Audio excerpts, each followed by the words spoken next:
क्या आप यकीन मानोगे, 6 करोड़ 80 लाख साल पहले अपनी धरती के साथ एक अंतरिक्ष के कंकड़ ने जोरदार कांड कर दिया। नहीं, छोटा सा सिर्फ 10 किलोमीटर का एस्टेरॉयड देखने में तो धरती के सामने तिल जैसा था, लेकिन इसने डायनासोर के उस परिवार की जिसने 16 करोड़ सालों तक धरती पर राज किया था, पूरी नस्ल ही खत्म कर दी। और ये कोई हॉलीवुड की साइंस फिक्शन फिल्म की कहानी नहीं है, बल्कि ये धरती के अतीत का वो सच है जिसके पक्के सबूत मौजूद हैं। चलो पहले इस गुनहगार एस्टेरॉयड के कारनामे के बारे में बात करते हैं। जब ये धरती के वायुमंडल में घुसा तो इसकी स्पीड थी 20 किलोमीटर प्रति सेकंड, मतलब लगभग 1 लाख किलोमीटर प्रति घंटा।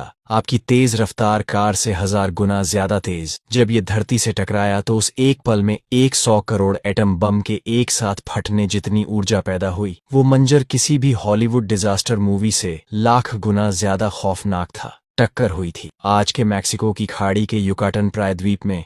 आज भी आप वहां क्रैश साइट देख सकते हैं, चिक्सुलूप क्रेटर।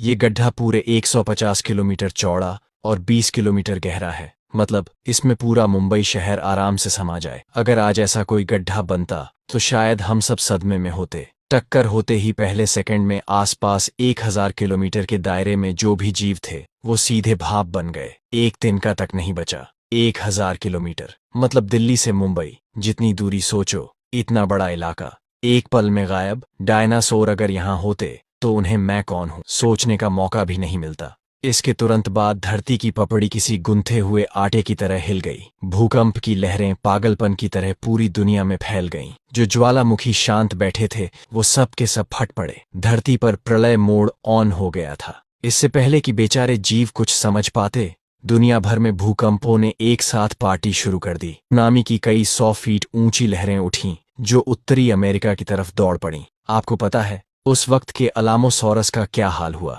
30 मीटर यानी करीब 100 फीट लंबा ये विशाल जानवर बांट के सामने सड़क किनारे लगे छोटे पौधे जैसा। लहरें आईं और उसे बहा ले गईं। जिंदगी भर राज किया, लेकिन आखिर में पूरी लाश भी नसीब नहीं हुई। टक्कर के 1 घंटे के अंदर और भी भयानक सीन हुआ। जो पिघले हुए चट्टानों के टुकड़े आसमान में उड़े थे वो धरती की ग्रेविटी के कारण वापस गिरने लगे। वायुमंडल में जलकर वो आग के गोलों की बारिश बन गए। उस वक्त वायुमंडल एक विशाल बारबेक्यू ग्रिल बन गया था। जमीन का तापमान सैकड़ों डिग्री तक पहुंच गया। जमीन पर मौजूद जीव सीख कबाब की तरह जिंदा भुन गए। बेचारा एडमोंटोसॉरस अपने साथियों को बचाने की सोच ही रहा होगा कि आग की बारिश ने उसे और उसके साथियों को डायनासोर बारबेक्यू में बदल दिया। सोचकर ही रूह कांप जाती है। 2 घंटे बाद धरती का आधा हिस्सा धूल, आग और तूफानों से ढक गया। जंगल धू धू कर जल रहे थे। आग की लपटें हर इंच जमीन को चाट रही।